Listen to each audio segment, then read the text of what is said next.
నమస్తే, నేను Yogita. Welcome to సత్యాగ్రహి. ఈ రోజు మన ఎక్స్పర్ట్ అనాలిసిస్ లో ప్రముఖ అనలిస్ట్ నర్రా విజయ్ కుమార్ గారు మనతో ఉన్నారు. నమస్తే విజయ్ కుమార్ గారు. నమస్కారం అండి. సార్, నాగర్ కర్నూల్ ఘటన మీద మీ అభిప్రాయం చెప్పండి. ఎందుకంటే ఇప్పటి వరకు నిందితుల మీద ఎందుకని అసలు కేసు నమోదు చేయలేదు? అసలు కనీసం వారి ఫోటో కూడా బయట పెట్టకపోవడానికి కారణం ఏంటని భావిస్తున్నారు? నాగర్ కర్నూల్ ఇన్సిడెంట్ తెలంగాణ సమాజానికి ఒక సిగ్గుచేటైనటువంటి విషయం. ఇట్లాంటి ఆధునిక సమాజం, ఒక ఏ సమాజంలో బతుకున్నటువంటి సిచ్యువేషన్ లో మనం అంత సాంకేతికంగా ఇంత అభివృద్ధి అయింది, సైన్స్ అభివృద్ధి అయింది, నాగరికత అభివృద్ధి అయినటువంటి సమాజంగా చెప్పుకుంటున్నటువంటి తెలంగాణలో ఇంత ఘోరమైనటువంటి సంఘటన జరగడం, మానవ ఒక మానవత్వం లేదు, ఏ రకమైనటువంటిది లేకుండా దాడి చేసే చిన్న పాపని ఆ రకంగా చేయడం అనేది సమాజం మొత్తం ఖండించాలి. వాళ్ళని అరెస్ట్ అసలు వేరే లెవెల్ గతంలో ఉన్నటువంటిది ఉండే ఎన్కౌంటర్లు చేసినటువంటి సిచ్యువేషన్ కూడా జరిగింది. అట్లాంటి సంఘటన అలాంటి సంఘటనతో మనం పోల్చాల్సినటువంటి అవసరం ఉంది. ఇలాంటి దుర్మార్గులకు పెద్ద శిక్ష వేయాల్సినటువంటి అవసరం ఉంది. పోలీసులు కేసు పెట్టకపోవడం అయితే ఇంకా మరీ ఎఫ్ఐఆర్ తీసుకోకపోవడం, ఎఫ్ఐఆర్ లో తప్పుగా రాయడం, తీసుకోకపోవడం అనేది ఇది కేవలం అధికార పార్టీ ఉందని ఒక అండతో చేస్తున్నటువంటిది అనుకోవాల్సినటువంటి అవసరం ఉంటుంది. దీన్ని ఈ రకంగా ఈ సమాజం ఈ ఇన్సిడెంట్ ని ఈ రకంగా వదిలేయవద్దు, ఉత్తగానే వదిలేయద్దు. కఠినమైనటువంటి శిక్షలు పడే విధంగా ఎవరైనా రాజకీయ నాయకుల బంధువులు కావచ్చు, ఇంకే రకంగా ఉన్నా దీన్ని క్షమించరాని నేరంగా చూడాల్సినటువంటి అవసరం ఉంది. వాళ్ళు ప్రజాప్రతినిధులు అసలు గుళ్ళోకి రానియకపోవడం ఒక తప్పు, గుళ్ళోకు అసలు వివక్షత చూపించడం ఒక తప్పు, వివక్షత చూపించిన తర్వాత కొట్టడం, ఒక రూమ్ లో బంధించి కొట్టడం, చిన్నారిని కాలుతో తన్నడం, ఇది ఏ సమాజం? ఇది ఒక అనాగరిక అరాచక సమాజంలో ఉన్నామా? ఒక అనాగరిక సమాజంలో ఉన్నామా? అటవిక రాజ్యంలో ఉన్నామా? ఏంటి ఇది అనేది మనం ప్రశ్నించుకోవాల్సినటువంటి సమయం ఉంది. ప్రభుత్వం మాత్రం చూస్తూ ఉండాల్సినటువంటి అవసరం లేదు. ప్రభుత్వం చాలా కఠినంగా వివరించాలి. ఎందుకంటే ప్రభుత్వం కూడా అసలు ఎవరిని అనడం అయినా కూడా తప్పే. అటువంటిది చిన్నారి మీద ఇలా బిహేవ్ చేయడం ఎంత వరకు కరెక్ట్? అది కాకుండా ఇంత జరుగుతున్న, ఇంతమంది స్పందిస్తున్నారు, కానీ ప్రభుత్వం నుంచి ఒక్కరు కూడా స్పందించకపోవడం చూస్తుంటే అసలు బాధిత కుటుంబానికి న్యాయం జరుగుతుందా లేదా? ఏమనిపిస్తుంది మీకు? అధికార దర్పం చూపిస్తున్నారు, అధికార అహంకారం చూపిస్తున్నారు. మమ్మల్ని అధికారం పై స్థాయిలో ముఖ్యమంత్రి అండ ఉన్నారు అనేది ఒకటి చూసుకుంటున్నారు, ఎమ్మెల్యే ఎమ్మెల్సీ అండ ఉన్నారు అనేది చూసుకుంటున్నటువంటిదే కనిపిస్తుంది. అందుకని ప్రభుత్వం ఇట్లాంటి సంఘటనలు, ఎందుకంటే అనేక సందర్భాల్లో కులానికి సంబంధించిన అంశాలు రకరకాల ముఖ్యమంత్రి గారు అనేక సందర్భాల్లో రెచ్చగొట్టినట్టు మాట్లాడినటువంటి సంఘటనలు ఉన్నాయి. అవన్నీ ఇట్లాంటి సంఘటనలకు పై స్థాయిలో రెచ్చగొట్టితే పై స్థాయిలో ఒక తీరుకుంది, కింది స్థాయికి పోయేసరికి, గ్రామీణ ప్రాంతానికి పోయేసరికి ఈ రకమైనటువంటి అరాచకాలే కనిపిస్తున్నాయి. అంటే ముఖ్యమంత్రి వ్యవహరిస్తున్నటువంటి తీరు, ప్రభుత్వ పెద్దలు వ్యవహరిస్తున్నటువంటి తీరుతోనే కింది స్థాయిలో ఆ పార్టీకి సంబంధించినటువంటి నాయకులే కావచ్చు, కార్యకర్తలే కావచ్చు వ్యవహారం జరుగుతున్నది. దీన్ని సమాజం అర్థం చేసుకోవాల్సినటువంటి అవసరం. అందుకే ఒక పై స్థాయిలో ఉన్నట్టు ముఖ్యమంత్రి స్థాయి, మంత్రుల స్థాయిలో ఉన్న వాళ్ళు ఎంత హుందాగా ఉండాలి, సమాజాన్ని ఏ రకంగా డ్రైవ్ చేయాలి అనేది నేర్చుకోవాల్సినటువంటి అవసరం ఉంది. వాళ్ళు ఏ రకంగా తెచ్చగొట్టారు, కింది స్థాయిలో మనుషుల ప్రాణాలు, చిన్నారుల ప్రాణాలు అంటే కూడా లెక్కలేనటువంటి స్థాయికి పోయినటువంటి సిచ్యువేషన్ కనిపిస్తుంది. అందుకే ప్రభుత్వం ఇమ్మీడియట్ గా ముఖ్యమంత్రి దీనికి, ఎందుకంటే సొంత జిల్లా, ముఖ్యమంత్రి గారు సొంత జిల్లా, ముఖ్యమంత్రి గారు ఇన్వాల్వ్ అయ్యి పోలీసులకు కావచ్చు, అక్కడ ఉన్న అధికారులకు కావచ్చు చాలా స్ట్రిక్ట్ గా ఆర్డర్స్ చేయాల్సినటువంటి అవసరం ఉంది. వాళ్ళని వెంటనే అరెస్ట్ చేయాలి, శిక్ష పడే విధంగా చూడాలి. వాళ్ళని మరొకసారి ఇట్లాంటి సంఘటన జరిగితే ఇక వాళ్ళ ప్రాణాలు ఉంటాయా లేవా అన్నంత లెవెల్లోకి తీసుకుపోవాల్సినటువంటి అవసరం ఉంది తప్ప తెలంగాణ ఇట్లాంటి సమాజంలో బతకాలని లేదు. ప్రజలు తిరుగుబాటు వస్తుంది. ఇట్లాంటి ఇంత చిన్న చిన్న పిల్లల్ని ఈ రకంగా చేస్తే అది అటవిక రాజ్యమా, ఇంకెక్క అరాచకము, ఒక మాఫియాలలో ఉన్నామా ఏంటి అనేది, ఒక ప్రజాస్వామ్య ప్రభుత్వాలు ఉన్నటువంటి చోట ఇంత అరాచకాలు జరగడం అనేది అసలు తెలంగాణ ప్రతి పౌరుడు తలదించుకోవాల్సినటువంటి సంఘటన. ఈ సంఘటన, ఇట్లాంటి సంఘటనలు గుళ్ళోకి రానియకపోవడం, వివక్షత చూపించడం, కొట్టడం, చిన్నారిని తన్నడం, ఇవన్నీ ఏ రకమైనటువంటి సిగ్నల్స్? అందుకని ప్రభుత్వం వెంటనే జోక్యం చేసుకోవాలి. ఇట్లాంటి నిర్లక్ష్యపూరితంగా, వివక్షపూరితంగా ఏం కాదులే అని ఒక ముఖ్యమంత్రి గారు బాధ్యతారాహిత్యంగా ఉండకుండా మాట్లాడాల్సినటువంటి అవసరం ఇప్పటి నుంచి అయినా జరగాలి. ఇక మూసీ పరివాహక ప్రాంత ప్రజలను తరలించి అక్కడ గాంధీ విగ్రహం ఏర్పాటు చేయాలనుకోవడం ఎంతవరకు కరెక్ట్? మూసీది కూడా అంతే ఉంది. మూసీది ఒక పెద్ద అవినీతికి డోర్లు ఓపెన్ చేసినటువంటి సిస్టమ్. ప్లస్ పేదల కన్నీళ్ళు, పేదలు మధ్యతరగతి వాళ్ళు జీవితాంతం కష్టపడి కట్టుకున్నటువంటి ఆస్తులు ఇండ్లను కూల్చేసి తీసుకొని ఏం మీ మూసీ సుందరీకరణ చేస్తారో అర్థం అవ్వలేనటువంటి సిచ్యువేషన్. మీరు చేయొచ్చు మూసీ సుందరీకరణ, ఏ రకంగా తక్కువ నష్టంతో చేయొచ్చు, ప్రజలకు పేద ప్రజలకు ఇబ్బంది కలగకుండా చేయొచ్చు. ఉన్నదాన్నే ప్రత్యామ్నాయంగా అనేక మార్గాలు ఉన్నటువంటివి ఉన్నాయి, ప్రత్యామ్నాయ అభివృద్ధి మోడల్స్ చాలా ఉన్నాయి. అలాంటి అన్ని ఏవి తీసుకోకుండా కేవలం మొత్తం 1,50,000 కోట్లు ఖర్చు పెట్టాలి, ఆ 1,50,000 కోట్లలో ఇంకేం చేసుకోవాలి, ఇది ఎట్లా ఉందంటే ఈ కాంట్రాక్ట్ కూడా పెద్ద పెద్ద వాళ్ళకే పోతాయి అనేది ఆ రకమైనటువంటి ఓరియంటెడ్ గానే ఆ రకమైనటువంటి ఓరియంటేషన్ డెవలప్మెంట్ కాదు.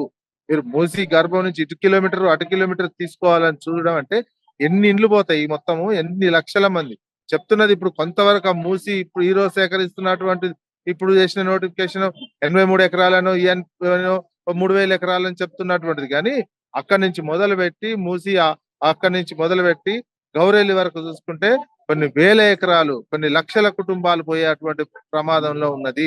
పేరుకు ఇప్పుడు తాత్కాలికంగా గాంధీకి సంబంధించినటువంటి చెప్తున్నారు, కానీ గాంధీకి సంబంధించిన గాంధీ మనవడు కూడా వ్యతిరేకించింది ఇప్పుడు ఈ సందర్భంలో. అదే అడగబోతున్నా. యాక్చువల్లీ రీసెంట్ గానే తుషార్ గాంధీ గారు ట్వీట్ చేశారు, స్వయాన మనవడు ఆయన, గాంధీ బతికుంటే ఇలాంటివి యాక్సెప్ట్ చేయరు ఆయన అని కూడా చెప్పన్నారు.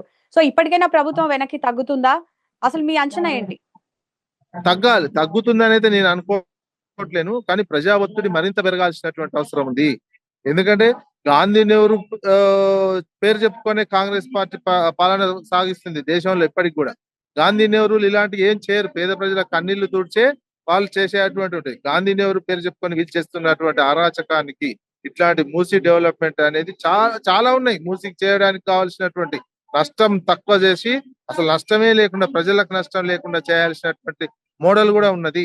ఆ మోడల్ చేసుకోవడం ఉత్తమం తప్ప ప్రజల కన్నీర్లతోటి మీరు చేసే అభివృద్ధి అది కూడా లక్షల కుటుంబాలకు సంబంధించినటువంటి ఆస్తులు పోయాయి. ఇంకో విషయం చెప్పండి సార్, ఇక్కడ నిధులు లేవంటారు కానీ విగ్రహాల కోసం ఏమో 100 కోట్లు కేటాయిస్తారు, ఎలా చూడాలి దీన్ని? అదే కదా మన పెద్ద సమస్య, అదే నిధులు లేవు, అప్పులకు పోతే దొంగలను చూసిరు అంటారు. ఇట్లాంటి వాటికి ఏమో నిధులు పుట్టిస్తున్నారు, అప్పులు తీసుకొస్తున్నారు.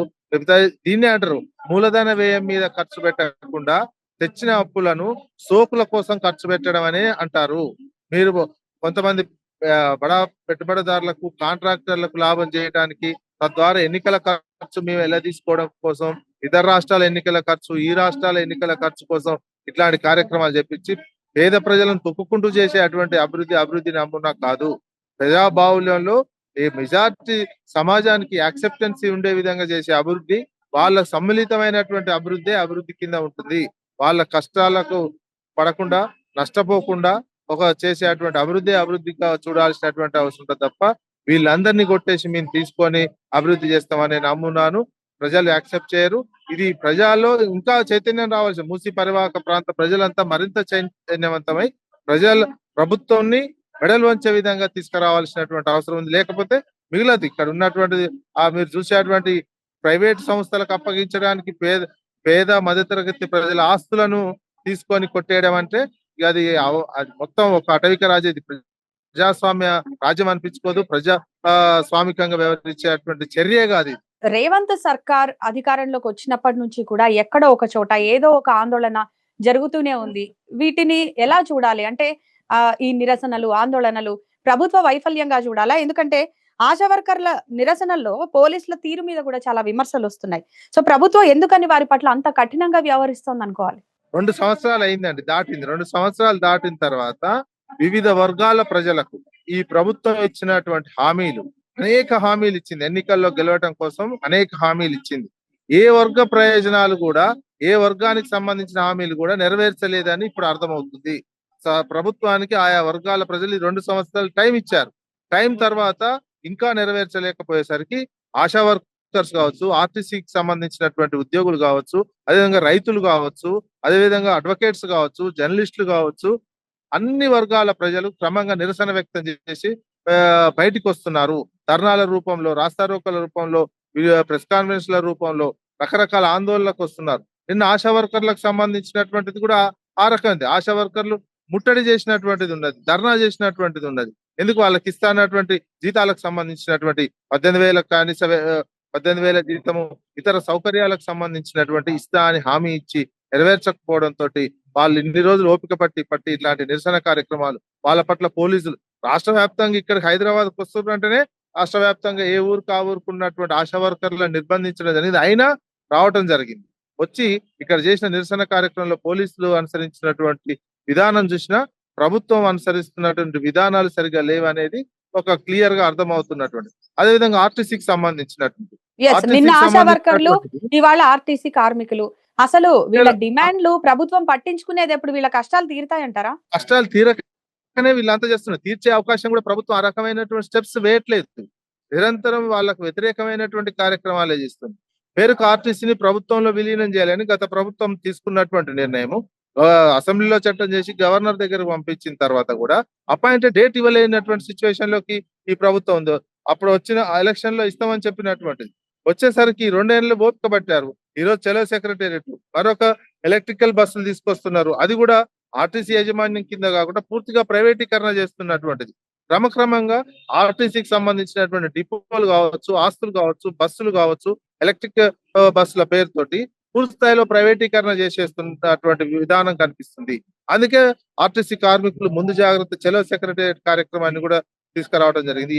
ఎలక్ట్రికల్ బస్సులు కావచ్చు, ఆర్టీసీ ప్రైవేటీకరణకు వ్యతిరేకంగా. ఎందుకంటే ప్రజా రవాణా బతకదిక. ఆర్టీసీ ప్రజా రవాణా బతకపోతే ప్రభుత్వాన్ని అందులో పనిచేస్తున్నటువంటి ఉపాధి పొందుతున్న కార్మికులు కావచ్చు, అందరికీ ఇబ్బందికరమైనటువంటి ప్రైవేటీకరణతోటే దీన్ని చేయాలి అనేటువంటి యాంగిల్ నడుస్తుంది. దేశవ్యాప్తంగా రకరకాల ఉపన్యాసాలు చెప్తున్నటువంటి కాంగ్రెస్ పార్టీ ఇక్కడికి వచ్చేసరికి ఆర్టీసీకి సంబంధించినటువంటి దాంట్లో పూర్తిగా నిర్లక్ష్యం వ్యవహరిస్తున్నటువంటి కనిపిస్తుంది. అందుకే ప్రైవేటీకరణ చేయకుండా కార్మికులకు లాభం జరిగే విధంగా ఎలక్ట్రికల్ బస్సులు కూడా ఆర్టీసీ యాజమాన్యంతో పూర్తిగా ఆర్టీసీ నడిపే విధంగా తీసుకోవాల్సిన విధానం చేంజ్ చేసుకోవచ్చు. గత విధానం పెట్టకుండా డిఫరెంట్ గా చేస్తామని చెప్పారు కాబట్టి కొత్త విధానాన్ని తీసుకొచ్చి పూర్తిగా ప్రభుత్వ ఆధ్వర్యంలోనే ఉండే విధంగా చేయాల్సినటువంటి ఆ బాధ్యత ప్రభుత్వం మీద ఉంది. ఇవన్నీ నిర్లక్ష్యానికి ఒక్కొక్క వర్గము. అందుకే అండ్ ఇంకో విషయం, యాక్చువల్లీ విద్యార్థులు కూడా అంటే ఉద్యోగ నోటిఫికేషన్లు రావట్లేదని విద్యార్థులు కూడా ఈ మధ్య పెద్ద ఎత్తున నిరసనలు చేపట్టిన పరిస్థితి. సో ఎప్పుడు వీళ్ళ సమస్యలు పరిష్కారం అయ్యేది ఎప్పుడు అని అంటే దీనికి ఈ క్వశ్చన్ కి ఆన్సర్ ఉందా? పరిష్కారం ఎలక్షన్ల వరకు అండి. ఎలక్షన్ లో ప్రజలే నిర్ణయించాలి. అప్పటి వరకు వీళ్ళు పరిష్కారం చేయలేకపోతున్నారు. ఎందుకంటే వీళ్ళు అనుసరిస్తున్నటువంటి విధానాలు. ఎలక్షన్లే దీనికి పరిష్కారం తప్ప ఇంకో ధర్నాలు చేస్తారు, పోలీసులను పెడుతున్నారు, తోసేస్తున్నారు, నిరసన కార్యక్రమాలు చెప్తున్నారు. వాళ్ళ యొక్క వ్యతిరేకతను, వాళ్ళ అసంతృప్తిని, వాళ్ళ అసహనాన్ని ఆయా వర్గాల ప్రజలు నిరంతరం వ్యక్తం చేస్తున్నారు. మరి 2 సంవత్సరాలు దాటిన తర్వాత ఎవరు ఆగలేకపోతున్నారు. ఇప్పటి వరకు టైం ఇచ్చిన ఈ ప్రభుత్వానికి ఇచ్చినటువంటి టైంని వృధా చేసింది. మాకు ఇస్తా అన్నటువంటి హామీలు నెరవేర్చలేకపోవడం వల్లనే విద్యార్థి రంగం కానించి విద్యార్థి యువజనులు, రైతులు, ఆర్టీసీ కార్మికులు, ఆశా వర్కర్లు, అంగన్వాడీలు, గతంలో అంగన్వాడీలు చేసినటువంటి టీచర్లు, ప్రభుత్వ ఉద్యోగులు, వాళ్ళకి ఇస్తా అన్నటువంటి డిఏలు ఇవ్వలేకపోతున్నటువంటిది. వీళ్ళందరూ ఒక్కొక్కరు క్రమంగా రోడ్ల మీదకి వచ్చేటువంటి పరిస్థితి ఉంది. అన్ని వర్గాలు క్రమంగా ప్రభుత్వాన్ని నిరసనలతోటి ముట్టడించే కార్యక్రమాలు ఇంకా భవిష్యత్తులో పెరిగేటట్టు కనిపిస్తున్నాయి. ఎందుకంటే చెప్పింది ఒకటి, చేస్తుంది ఒకటి. ప్రభుత్వం ఇచ్చిన హామీలు ఏవి కూడా పూర్తి స్థాయిలో ఇంప్లిమెంటేషన్ చేయలేకపోతున్నారు. అందుకే అన్ని వర్గాల ప్రజలు ఏదో ఒక రూపంలో నిరసన కార్యక్రమాలు చేస్తూ ప్రభుత్వాన్ని అసంతృప్తి వ్యక్తం చేస్తున్నారు. మాకు అసంతృప్తి లేదు, మేము ఇట్లనే ప్లస్ ఈ దురహంకారంతో వ్యవహరిస్తాము, మేము ఇట్లనే తోసుకుంటూ వెళ్ళిపోతాం, బుల్డోజ్ చేసుకుంటూ పోతాం అంటే ఇక ప్రజలు అల్టిమేట్ గా ఎలక్షన్లనే బుద్ధి చెప్పేటువంటి సిచ్యువేషన్ ఉంటుంది. Thank you very much Vijay Kumar గారు. తాజా రాజకీయ పరిణామాలపై మరిన్ని అంశాలకు సంబంధించి మరో ఎపిసోడ్ లో మళ్ళీ కలుద్దాం. Thank you.